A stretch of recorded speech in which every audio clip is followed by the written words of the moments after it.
Salut, c'est Jack. Aujourd'hui, je vais vous présenter ce couteau-là, qui est un couteau Bushman. On va déjà passer. Je vais vous présenter le fourreau. Alors, le fourreau, c'est un fourreau en cuir, tout ce qui est plus banal, avec un port en travers dorsal, qui viendra se fixer dans le dos et la main droite viendra l'attraper. Deux passants, c'est moi qui ai tout fait en fait. Bon, les coutures sont pas terribles, mais bon, je me pardonne, j'espère que vous aussi. Soyez pas trop critiques sur ce point-là. C'est mon premier fourreau avec cette technique-là. J'ai pas encore les bonnes méthodes. Cette petite encoche sert à que le couteau, quand il rentre dedans, vu la forme qu'il a, en fait, ça sert à un, protéger la lame, et deux, pour avoir une bonne accroche. Et puis, c'est un peu sympa. Alors, tout de suite, on va passer au couteau. Alors, c'est un couteau en ardox, avec une émouture plate, ensuite convexe. L'émouture plate ne se voit pas, mais en fait se ressent quand on va commencer à couper. C'est un couteau qui fait 5 mm d'épais. Voilà. Avec un dos bien, bien saillant, bien à 90 degrés. J'ai gardé ceci pour faire un fire steel. Ensuite, j'ai fait un dos rond En fait, j'ai fait un dos rond, je vous expliquerai tout à l'heure. L'inouverture convexe, tout simplement parce que moi, c'est la plus facile à faire, et puis c'est celle qui est déjà meilleur tranchant, et puis qui coupe, qui s'affûte assez facilement. Nous passons sur le manche. C'est un manche en... Alors, un manche avec une soie traversante, qui s'arrête jusque là, par là, avec une mitre en inox. Il y a 4 bois différents, enfin, on va dire 2 bois différents. 2 morceaux de merisier que vous pouvez voir, c'est les 2 bois les plus foncés. On va mettre un peu à la lumière. Le troisième bois, c'est un bois de noyer qui est là. Enfin, le deuxième bois là, noyer, et qu'on va retrouver ici. Et ensuite, les 2 morceaux qui sont là, au milieu et à la fin, ce sont des morceaux de bois de chevreuil. De cerf, pardon.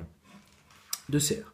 Alors, on va revenir sur le dos du couteau arrondi, justement. C'est que c'est un couteau Bushman.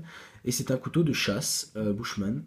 Alors, qui dit couteau de chasse Bushman dit aussi qu'il faut avoir tout en un, en fait.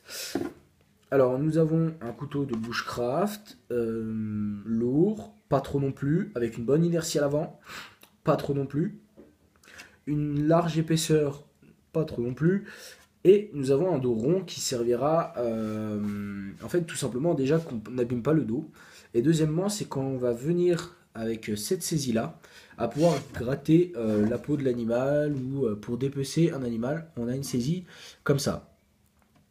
Et en fait, c'est tout simplement que normalement la pointe était un petit peu arrondie, mais je ne l'ai pas fait là-dessus.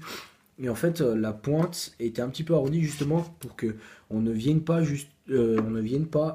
percer la peau ou la viande.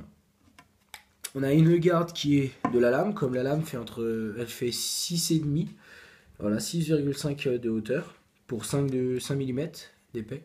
Une grande lame, grande mais pas trop, enfin assez haute, parce que c'était un couteau aussi qu'on utilisait pour faire la cuisine. Du coup, on venait récupérer les aliments pour les remettre, pour en fait, c'était un peu qu'on s'en servait comme un peu une loupe, enfin une cuillère quand on cuisinait. Voilà.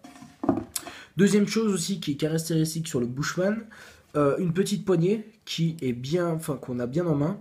Du coup, on appuie bien à l'arrière, bien à l'avant. On perd pas le couteau, ça c'est sûr, on ne perdra pas le couteau.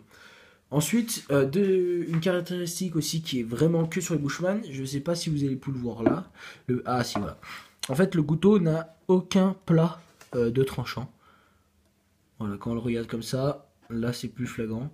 Il n'y a aucun plat de tranchant. Là, il y a un plat de tranchant, mais parce qu'il y a le bois de serre, mais sinon, on peut vraiment faire. Il n'y a aucun plat de tranchant, c'est fait exprès, justement pour avoir une efficacité de coupe au maximum. Voilà.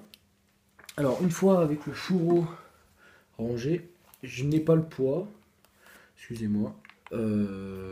Je n'ai ni sa taille, c'est vraiment un couteau artisanal que j'ai fait.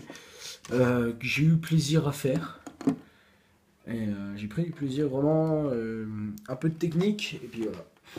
Je vous remercie d'avoir regardé cette vidéo. Abonnez-vous, likez si vous voulez partager même.